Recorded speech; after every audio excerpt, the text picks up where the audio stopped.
तरफ से प्रभु की कृपा बरसती है।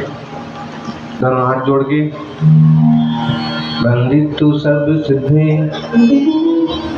तो मचल मनोबम गतिम पत्ते ओछामी समय पाहुर निर्मो सुद केवली भनिदम।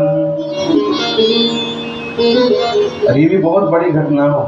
बता रहे थे कि इनकम टैक्स ऑफिसर्स आ जाएं और ऐसे सहजता से छोड़ के चले जाएं, बहुत इजीली, मतलब तो निश्चित रूप से भक्ति का फल है।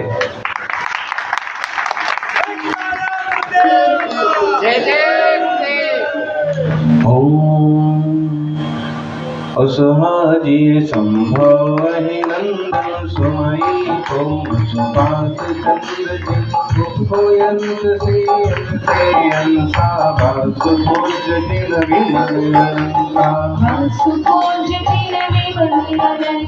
हम संति कुंतो अरमरी मुनिसो बैरम विमहरी आसुरा वीर महेशं नामी 24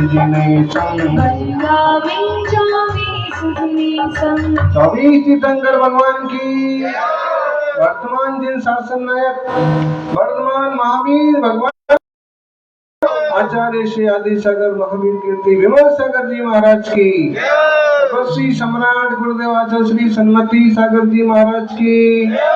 परम पूज्य दौलतपटानी श्री चक्रवर्ती राष्ट्र संत राष्ट्र गौरव विश्व हितंकर आचार्य भगवान श्री सुनील सागर जी। आचार्य संघ की आप लोग सिर्फ मोबाइल और गाड़ी डाइवर्ट करना जानते हैं। दुनिया वाले तो सिर्फ मोबाइल और गाड़ी डाइवर्ट करना जानते हैं, लेकिन जो वेद विज्ञानी साधक होते हैं वो जिंदगी को डाइवर्ट करना चाहते हैं।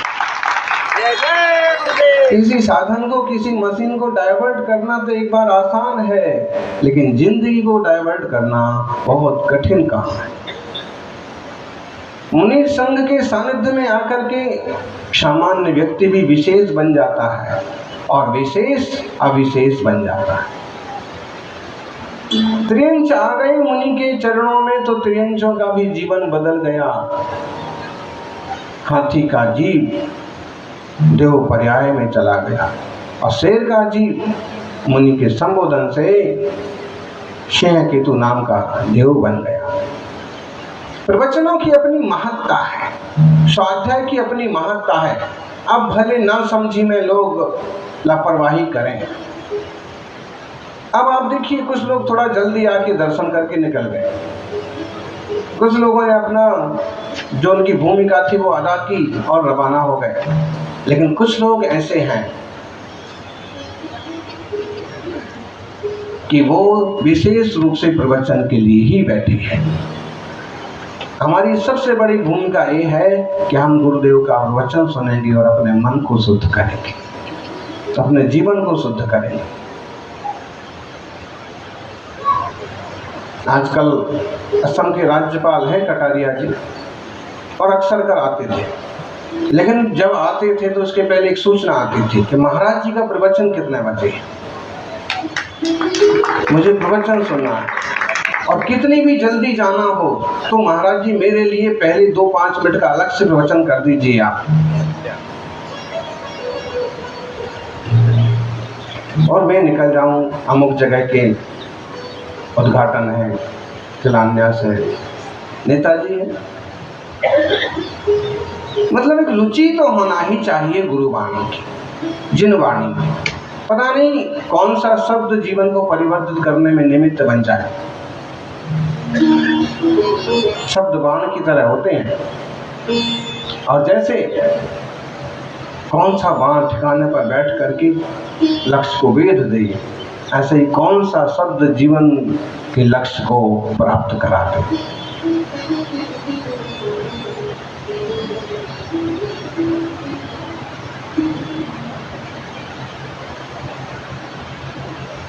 इसलिए प्रेरणा देते हैं ताकि हम भी अपने जीवन को डाइवर्ट करना सीख पाएं। बोले आदत लग गई है, अब क्या करें? गुटखे खाने की, बीड़ी पहनने की, शराब पीने की आदत लग गई है, इन्हें ये गंदा काम करने की आदत लग गई है, अब क्या करें? अब वापस नहीं आ सकते। कैसे नहीं आ सकते? कोशिश तो करिए। कोशिश करेंगे तो आप एक बहुत अच्छे इंसान का जीवन जी सकते हैं।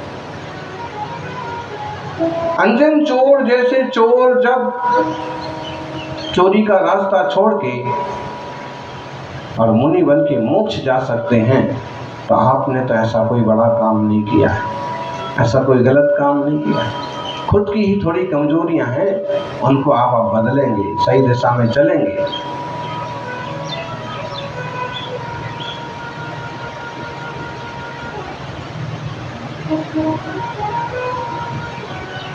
आप काम करेंगे तो आपकी वैल्यू भी बढ़ेगी। अभी जीव दया वाले कह रहे थे, महाराज जी पार्लियामेंट में सांप निकला तो हमारी टीम वहां पकड़ने गई, तो हमने उनको कहा कि पार्लियामेंट में हैं भी बहुत सांप, तुमने एक ही पकड़ा।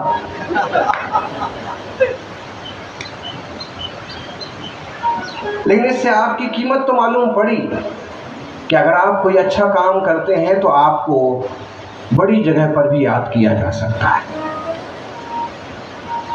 इस मौके पर अमुक समाज देश का साथ देगी, इस मौके पर अमुक आदमी काम आएंगे, इस मौके पर ये लोग सरकार का, समाज का साथ निभाएंगे। ये छवि जो जैनों की बनी है ना, बहुत वर्षों के पुरुषार्थ की बात बनी है, सैकड़ों पीढ़ियों ने जो विश्वास पात्रता हासिल की है। और देखिए तो आपके सद्व्यवहार से तो कुछ भी बदला जा सकता है। वो कहानी आप सुनते हैं कि राजा को सन्यासी ने बताया कि इस तारीख में आपकी मृत्यु हो जाएगी, सांप आएगा, इस रास्ते से आएगा। और फिर वो क्या करते हैं राजा, क्या करते हैं राजा, उदयपुर के राजा, वो सारी व्यवस्था करते हैं, बहुत विनम्रता से पेश आते हैं, और जिस रास्ते से उसे आना होता है दूध रख देते हैं। गांधी जी शुद्ध गाय का, देसी गाय का दूध रख देते, गिर गाय का। और जो नाग कहते हैं वो आते आते इतना खुश हो जाता है कि वो कहता है कि पहले तो लेट हो जाता है और फिर कहता है कि इतना बढ़िया राजा का जो है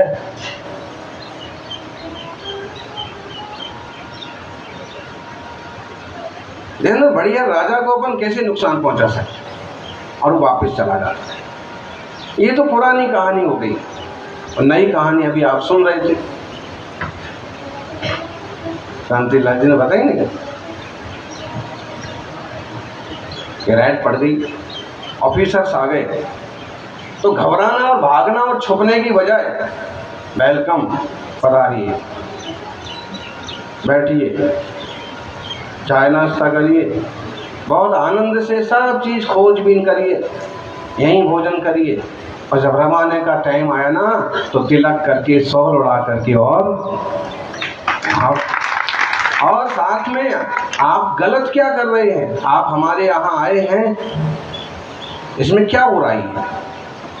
आप तो देश के लिए टैक्स चोरी करने वालों से टैक्स वसूल रहे हैं, और आप ये निश्चित समझिए कि एक जैनी श्रावक देश की चोरी नहीं करता है। इसलिए आपको जो चेक करना है आराम से करिए, जो लेना है आराम से संविधान के अंतर्गत पूरी इंक्वायरी करिए, और व्यवहार और बात वो इतने प्रभावित हो गए कि कई सारी चीजें सामने ही रखी रहीं तो ही हाथ नहीं लगाया। हो सकता है कि उस पर प्रश्न उत्तर होने लगते, फिजूल में माथा फोड़ी होती, लेकिन नहीं, इजीली मतलब है कि आपके अच्छे व्यवहार से आपकी जो समस्याएं बड़ा रूप धारण कर सकती हैं वो छोटे में भी निपट सकती हैं। उलझने की क्या जरूरत पड़ी है, क्यों आ गए, कैसे आ गए, किसने किया, ये वो फलाना। आए हैं तो पानी को भी नहीं पूछेंगे, बैठने की भी नहीं पूछेंगे, सरकार तो चोर है और ये अधिकारी तो रिश्वतखोर है। अरे अगर ऐसा तुमने माहौल बना दिया, उसको उत्साहित और किया कि आप तो भाई अच्छा काम कर रहे, लोगों से पैसा लेके सरकार को देंगे, सरकार से जनता में जाएगा, जनता का भला होगा, आप बुरे नहीं। जब आप किसी को अच्छा कहते तो उसे भी कहीं ना कहीं एक भाव पैदा होता है कि अच्छा इंसान है। जो अच्छा कहता है वो कहीं ना कहीं अच्छा होता है, और जो बुरा बुरा बुरा बुरा कहता है वो कहीं ना कहीं खुद भी बुरा होता है। जो हमेशा यूं उंगली करता रहे ना, वो ऐसा वो ऐसा वो ऐसा, समझ लो कहीं ना कहीं 3 उंगली इसकी तरफ है। ये भी जैसे प्रधान जी कहते हैं बहुत अच्छे हैं, 2 प्रतिमा का पालन कर। अजय कैसे हैं,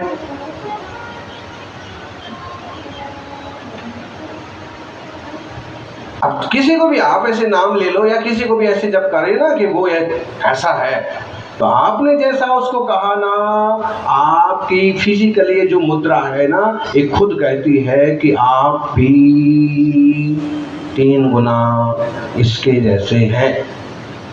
अगर आप कह रहे हैं कि मुनिराज बहुत अच्छे हैं, कितने बढ़िया हैं हमारे गुरु, तो इसका मतलब है आप में भी 3 गुनी अच्छाई आने की संभावना है। कहीं ना कहीं आप जहाँ हैं उस लायक अच्छाइयाँ आप में हैं। ये इंसान कितना बढ़िया है, बढ़िया, आप भी इतने बढ़िया है। और अगर आप ऐसे कहते हैं कि बुरा है बुरा है बुरा है, तो आप कितने बुरे हुए फिर? 1 उंगली उसकी तरफ है, 3 उंगली अपनी तरफ है, और सेंटर वाली आसमान की तरफ। इसलिए व्यवहार में लोच, समझदारी, प्रत्येक पल का सदुपयोग बहुत जरूरी है। कितनी बढ़िया लिटिल एंड स्वीट स्टोरी, छोटी और समझने की बात है। युवक ने संत से कहा कि आप मुझे तुरंत तरक्की का रास्ता बताइए, और संत ने कहा बगीचे में जाकर के एक सुंदर सा फूल लेके आइए। चलते जाना है, पीछे नहीं मुड़ना है। जैसे घड़ी चलती जाती है, पीछे मुड़ के नहीं आती। लेकिन कभी कभी हो जाता है, क्यों हो जाता है? हमारे रूम में एक घड़ी रखी हुई थी, अभी लोग रख गए ना, कोई किताबें रख गया, कोई घड़ी रख गया, कोई पेन रख गया, ये तो जो है और झंझट पैदा हो गया, कौन संभाले उसके। तो घड़ी रखी तो घड़ी बंद पड़ गई, हमने उसको हाथ लगाया कि चालू करें, इसको चालू किया तो उल्टी चलने लगी, कांटा जो है उसका उल्टा घूमने लगा। तो फिर हमने उसको वापिस ही रख दिया कि कुछ ना कुछ जो है हाथ में ही। सेकंड का कांटा भागता है ना, यूं भागना चाहिए, वो ऐसे नहीं भाग रहा था, वो ऐसे भाग रहा था, और 2 कांटे सही दिशा में चल रहे थे। तो जो भी है, तुमको उल्टे नहीं आना है, सीधे चले जाना है, और सबसे अच्छा फोन चुन के आना है। देखता गया, ये फूल अच्छा है, ये फूल अच्छा है, ये अच्छा है, वो अच्छा है, आगे और अच्छा होगा, इस आशा में बढ़ता रहे, चला गया। और अंत में क्या हुआ? मुरझाए हुए फूल आ गए, कांटे वाले फूल आ गए, बदरंगे फूल आ गए, और उसने क्या किया कि अभी ले जाने का कोई मतलब नहीं, खाली हाथ पहुंचा। उसने कहा मैं कोई फूल नहीं लाया। क्यों नहीं लाए? क्या था नहीं? था तो, लेकिन आपकी शर्त के हिसाब से मैं आगे बढ़ता गया, ये सुंदर है, इससे आगे सुंदर होगा, उससे आगे सुंदर होगा, और मैं आगे बढ़ता गया। कितने सुंदर फूल मिले, लेकिन मैं इस आशा में, लालच में आगे ही चला गया कि इससे भी ज़्यादा सुंदर होगा तो लेके जाएंगे। अंत में स्थिति बनी कि मुरझाए हुए फूल आ गए, मैं कुछ लेके नहीं आया।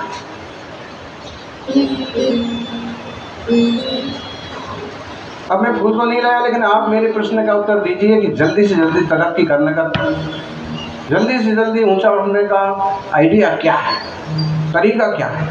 उन्होंने कहा, बेटे तुम्हारे प्रश्न का उत्तर ही तो मैं दे रहा था। बगीचे में जब तुम गए तो तुम्हें प्रत्येक पौधे की कद्र करना चाहिए थी, तुम्हें प्रत्येक फूल की कद्र करना चाहिए थी, और जब तुम्हें पहले नंबर पर ही अच्छा फूल दिख गया था उसका तुम्हें लाभ लेना चाहिए था। जो व्यक्ति प्रत्येक समय की कद्र करता है, प्रत्येक व्यक्ति की कद्र करता है, प्रत्येक वस्तु की कद्र करता है, वो व्यक्ति महान बनता है। पहले दूसरे चौथे पौधे से ही तूने एक सुंदर फूल ले लिया होता तो तुझे यहाँ खाली हाथ नहीं आना पड़ता, और एक सुंदर फूल तोड़ने को कहा था, बाकी मना थोड़ी किया था। मेरे पास एक सुंदर फूल लाना था, तू यदि प्रत्येक सुंदर फूल लेता जाता, अंत में 10-20 फूल तेरे पास हो जाते तो सुंदर ही सुंदर फूल तेरे पास हो जाते। उस समय कोई भी एक चुन के मुझे दे सकता था, लेकिन तुम्हारी लापरवाही, तुम आगे बढ़ते गए, इससे सुंदर, इससे सुंदर, इससे सुंदर। जिंदगी में यही भूल सबसे होती है कि जो अवसर उनके सामने है उस अवसर का सदुपयोग करने की बजाय उससे ज्यादा पाने की कोशिश में कई बार वो भी हाथ से निकल जाता है। और बोलते ना, आधी छोड़ पूरी को धावे, ना आधी पावे ना पूरी पावे। आधा मिल रहा है तो आधा तो ले ही लो एक बार। नहीं, जब भी लेंगे हम पूरा लेंगे। मालूम पड़ा कि पूरा तो कभी मिला ही नहीं, आधा मिलने वाला था वो भी गया। समझ में आया ना प्रजावत जी? हाँ, जितना मिल जाए उतना ही ठीक। पूंछ पकड़ में आ जाए तो धीरे धीरे बाकी चीज भी पकड़ में आ सकती है। समझ रहे ना?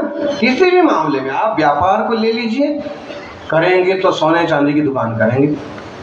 अरे भाई, अगर वैसी हैसियत नहीं है तो पहले किराने की दुकान कर लो, दिक्कत क्या है?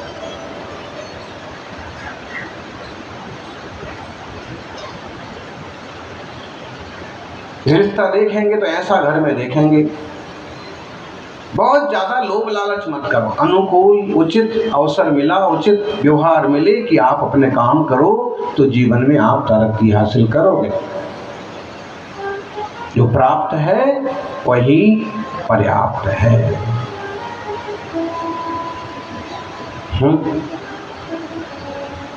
इस पर भी विचार करिए कभी कि दुनिया में तो यूं बहुत कुछ व्याप्त है, लेकिन ज्ञानी कहता है जो प्राप्त है वही पर्याप्त है। दुनिया में तो क्या नहीं है, सब कुछ है। जबरदस्ती परेशान होने से क्या मतलब है? आधी छोड़ पूरी को धावे, आधी छोड़ दी पूरी को भागे।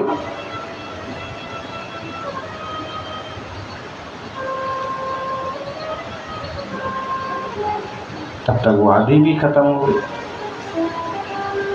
मतलब है, अब पड़गहन को खड़े थे, पड़गहन करेंगे तो हम केवल बड़े महाराज का ही करेंगे।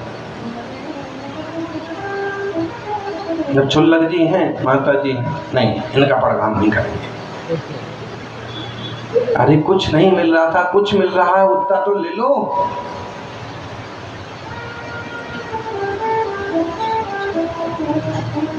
बड़ा लाभ नहीं हो पा रहा है तो फिलहाल छोटा जो मिल रहा है उसमें संतुष्ट रह लो, आगे और मिलेगा। मतलब है कि जिंदगी एक फूलों का बगीचा है, अवसरों का ग्राउंड है। यहाँ अवसर बहुत आ सकते हैं, लेकिन आप किस अवसर को, किस रिश्ते को, किस व्यापार को, किस व्यवहार को किस स्तर से उपयोग कर पाते हैं, सफलता इस पर निर्भर करती है।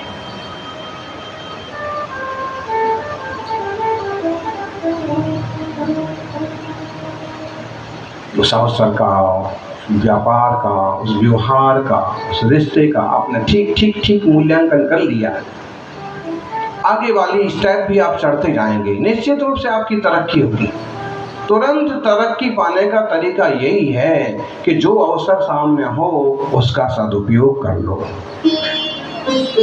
और अभी हमारे सामने है ये अवसर, जिनवाणी का समय सार का स्वाध्याय, देव शास्त्र गुरु का सानिध्य और भाव भाव से जो जंजाल लगा हुआ है मिथ्यात्व का, अविरति का, उसका वह जंजाल तोड़ने का मंगलमय अवसर। मिथ्या बुद्धि हटा करके और तत्व ज्ञान के बल पर आत्म कल्याण करने का ये जो मंगलमय अवसर आया है, इसे निश्चित रूप से स्वीकार करिए।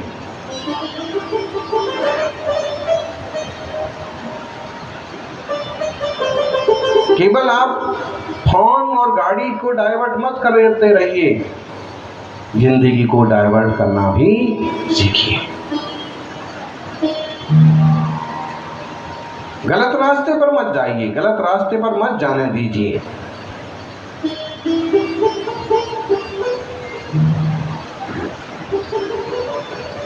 सही रास्ते पर कदम बढ़ाएं, सबका मंगल होगा।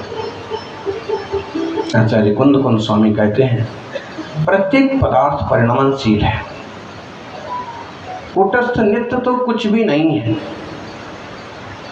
कुछ भी कूटस्थ नित्य नहीं है। अगर वो सोना हो तो उसमें भी परिणमन होता है।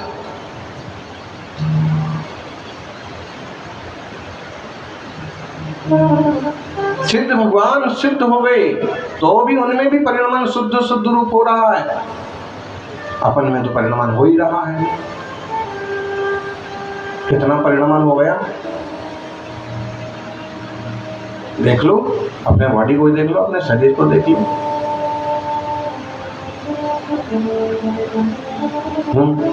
कब तक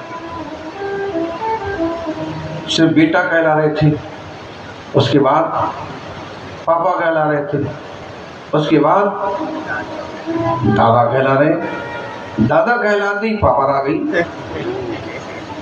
लेकिन भाई पावर आ भी गई और पावर कम भी हो गई। अगर हम तत्व ज्ञान की तरफ से विचार करें तो इतना आयुष्य अपना और कम हो गया। संसार की तरफ से विचार करें तो चलो वंश परंपरा, धर्म परंपरा चलाने के लिए कोई और आ गया, लेकिन आगे वाले आगे चले जाते हैं, पीछे वाले आगे बढ़ते जाते हैं और परिणमन जारी रहता है। उत्पाद व्यय ध्रुव युक्तम सब।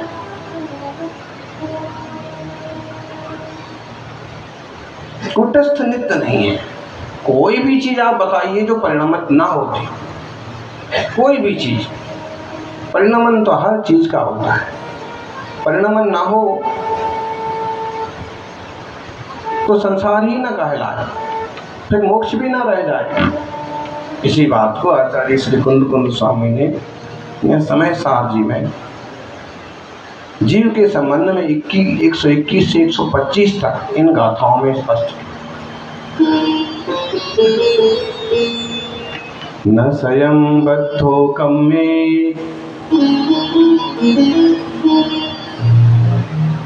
न स्वयं परिणमति कोहमादिहिं जयेस तुझ जीवो अपरिणामी तदा बोधि। आचार्य जी कहते हैं कि न स्वयं बद्धो कम्मे,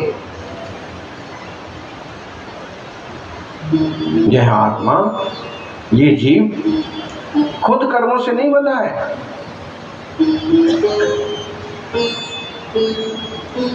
क्या खुद ही क्रोधादि रूप से परिणमित नहीं होता है? अगर तुम ऐसा करो कि आत्मा कर्म नहीं बांधता है, आत्मा क्रोधादि रूप परिणमित नहीं होता है, तो आत्मा अपरिणामी हो जाएगा। हम में आश्रव बंध करने की योग्यता है, सो आश्रव बंध होता है। और आश्रव बंध की जिनमें योग्यता नहीं है सिद्धों में, उनको आश्रव बंध होता है क्या? नहीं होता है। हमारा विभाव रूप परिणमन चल रहा है, सिद्धों का स्वभाव रूप परिणमन चल रहा है। मतलब है कि जो यह आत्मा है, यह जो जीव है, यह जीव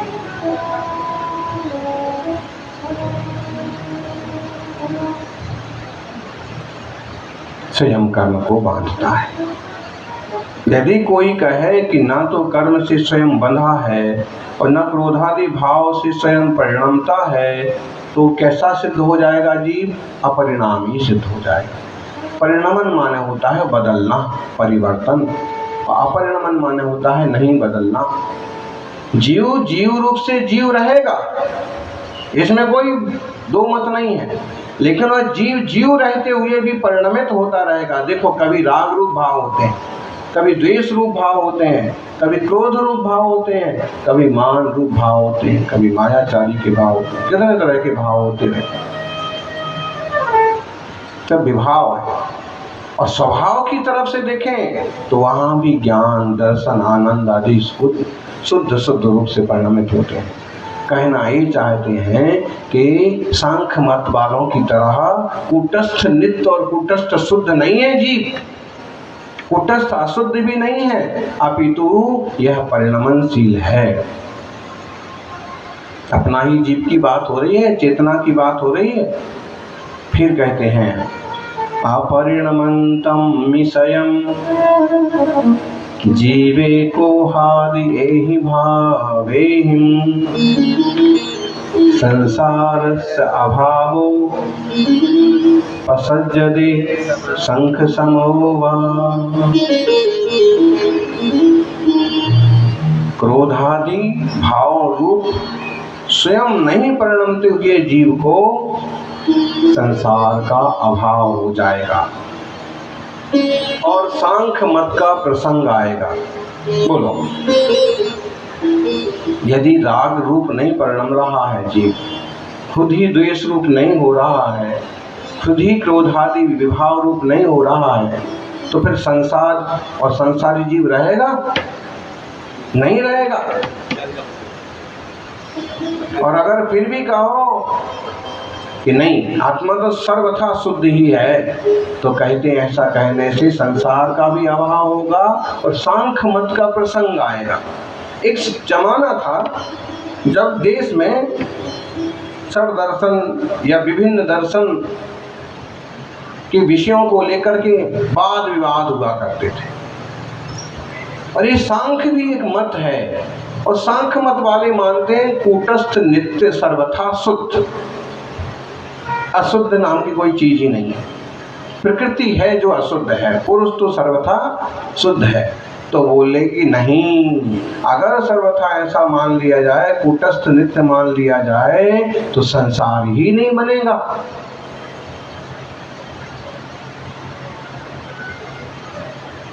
जीव परिणामी है, परिवर्तनशील है, कथंचित नित्य है, कथंचित अनित्य है। ये जीव खुद ही रागादि द्वेषादि रूप परिणमित होकर के आश्रवबंध करता है। ऐसा मानो, ऐसा ना मानोगे तो सांख्य मत का प्रसंग आएगा। सांख्य मत का ही प्रसंग आएगा। इससे अगर कुछ नहीं बिगड़े सो भी बात नहीं है, संसार का अभाव मानना पड़ेगा। जबकि संसार और संसारी जन तो आंखों से दिख रहे हैं, दिख रहे कि नहीं दिख रहे? कोई सुखी है, कोई दुखी है, कोई अच्छा है, कोई बुरा है, किसी के प्रति अपनापन का भाव है, किसी के प्रति बुरेपन का भाव है, दूसरेपन का भाव है। संसार आंखों से दिख रहा है, संसारी जन बोले सब माया है। विभाव रूप परिणमन है, इसलिए कथंचित माया कह सकते हैं, लेकिन ये कोई माया नहीं है। प्रत्येक जीव अपने अपने कर्मों का करता धरता भोक्ता बना हुआ संसार परिभ्रमण कर रहा है।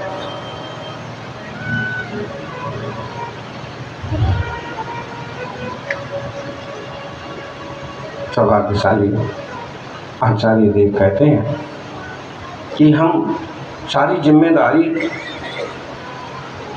अकेले चेयरमैन के ऊपर भी नहीं डाल सकते, प्रधान के ऊपर सारी जिम्मेदारी नहीं डाली जा सकती।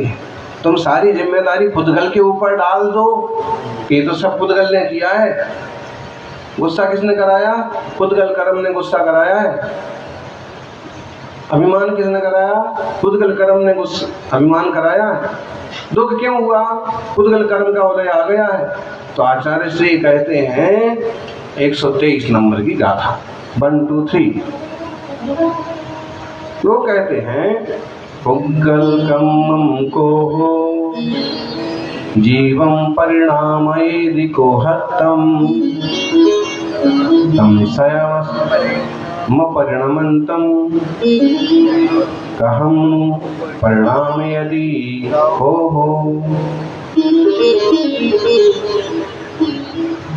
यदि कहते हो कि पुद्गल कर्म रूप क्रोध जीव को क्रोध रूप परिणाम आता है, तो यह तर्क स्वयं नहीं परिणमते हुए जीव को परिणाम आता है कि परिणमते हुए को परिणाम आता है? भाई कोई नहीं जाना चाह रहा है तो उसे जबरदस्ती ले जा रहे हो कि वो जाना चाहता है सो ले जा रहे हो। अब कोई नहीं जाना चाह रहा है तो उसे आप ले नहीं जा सकते। एक कोई आपकी गाड़ी नहीं है कि आप शिखर जी जा रहे थे और अपने दादाजी को भी जबरदस्ती बिठा के ले गए। एक द्रव्य है और एक द्रव्य दूसरे द्रव्य का जबरदस्ती तो कोई परिणमन नहीं करा सकता।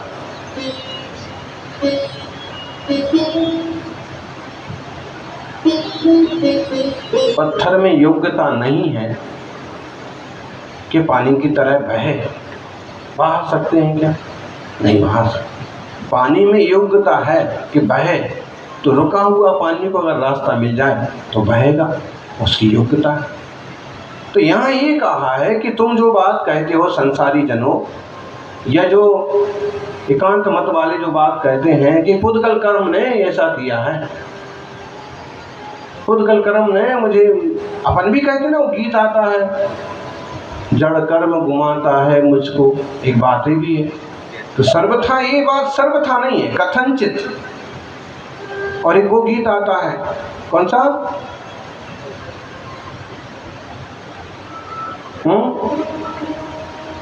हम लोग कोई गीत गाते नहीं है।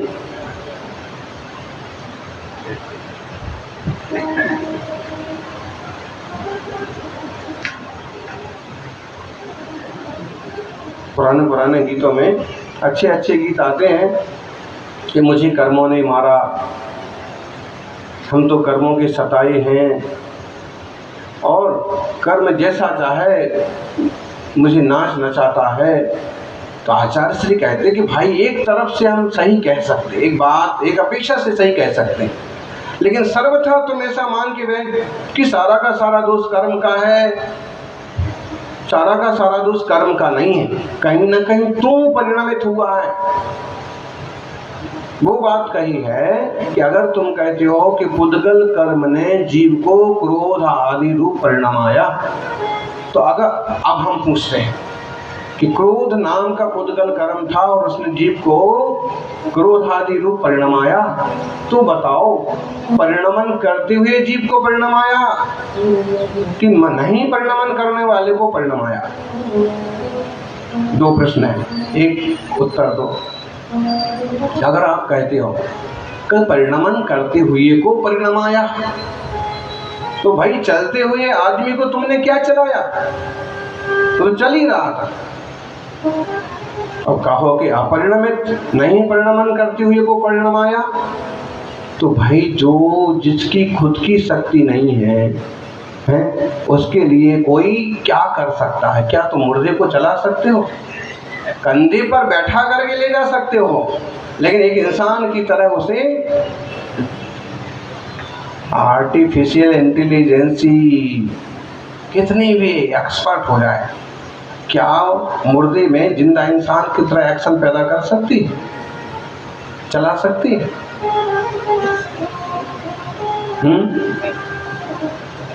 नहीं।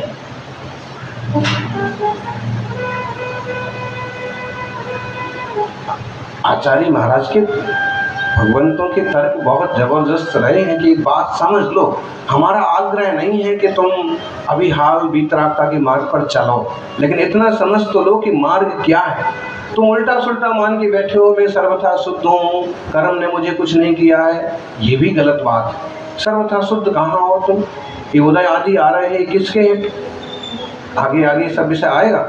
अच्छा, सर्वथा मेरे को तो भाई कर्म ही सुख दुख देता है, मेरे जैसे उदय आएंगे मुझे भोगना पड़ेंगे, सर्वथा नहीं।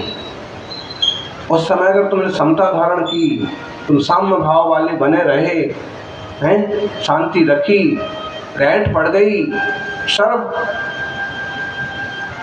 अधिकारी घुस गए, फिर भी तुम शांत रहे आए, बहुत विवेक से बैठे रहे, तो जितना नुकसान होने वाला है उसका थोड़े में ही निपट जाएगा। कहो ज्यादा आकुलता व्याकुलता की, ज्यादा उठापटक की तो ज्यादा ही चक्कर में पड़ जाओ। उदाहरण समझना, आप जहाँ कांटे वाले पौधे थे वहां से जा रहे थे, आप शालीनता से चलते गए और एकाध जगह एकाध उलझा और आप चलते गए, तो शायद आप निकलते चले जाएंगे, कम उलझेंगे। लेकिन एकाध उलझा और आपने उसको सुलझाने के लिए पूरी ताकत लगा दी, तो आजू बाजू के और कहो कांटे वाले पौधे, आप लोगों को ख्याल हो, एक इस टाइप का वो छोटा वाला कांटा होता है, गेहूं टाइप से ऐसा लंबा, और एक पौधे पर ढेर सारे होते हैं, और कभी वो चिपकते हैं ना कपड़े पर, तो ऐसे 10-20 एक साथ चिपक जाते हैं। अब आप वहीं बैठे बैठे उनको छुटाने की कोशिश करो, तो उसकी जो और दूसरी तरफ की डालियां हैं ना, वो और चिपक जाएंगी। बुद्धिमानी इसी में है कि जितने चिपक गए धीरे से वहां से आगे सरको, और फिर दूसरी जगह साफ सुथरी जगह पर जाकर के आप उसको निकालो। ऐसे ही जो राग आदि के उदय आ रहे हैं, सहजता से शांति से, बिल्कुल शांति लाल बन के भोग लो।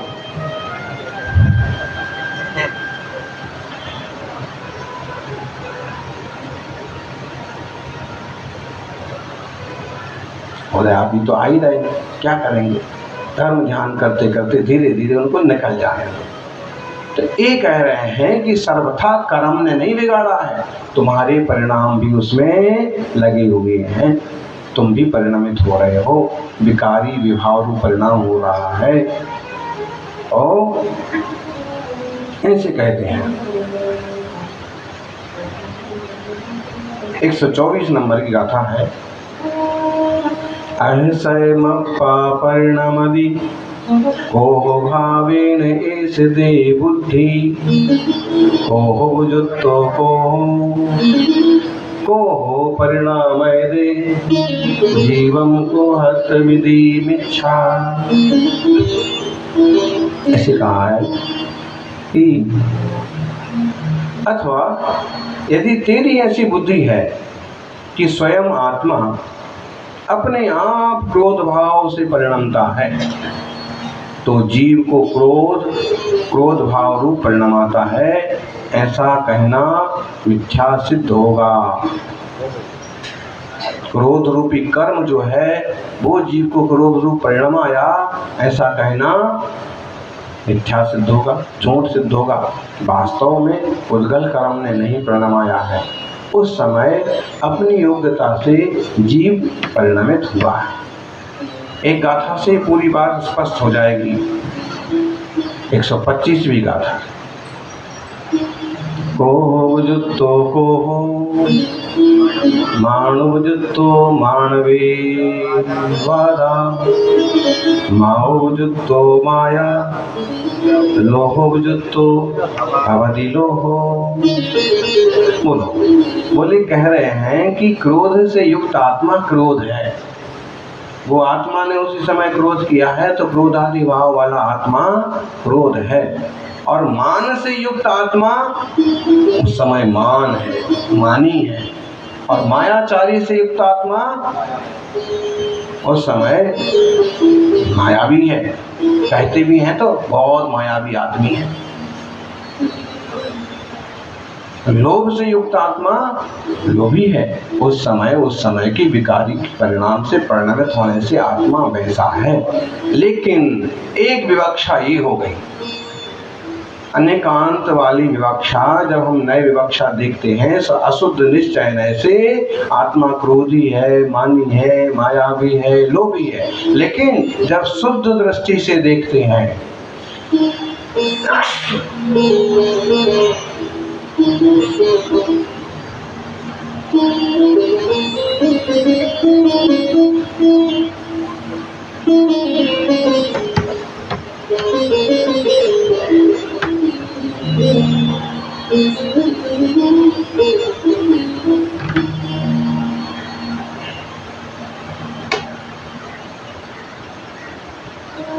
शुद्ध द्रव्यार्थ निर्णय की तरफ से विचार करते हैं तो प्रत्येक द्रव्य अपने आप में शुद्ध है, परिपूर्ण है, आत्मार्थी हो।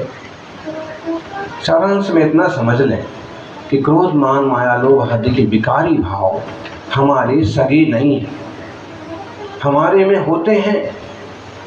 संसार और विकार वाली अवस्था में हमारे ही परिणमन से वो सब हो रहे हैं, लेकिन वो सर्वथा हमारे नहीं है।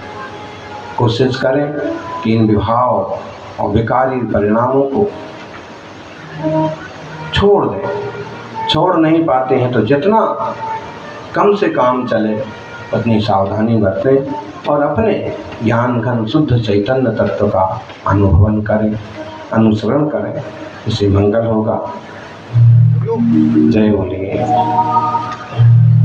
अनंत अनंत सिद्ध परमेश्वरी भगवान की।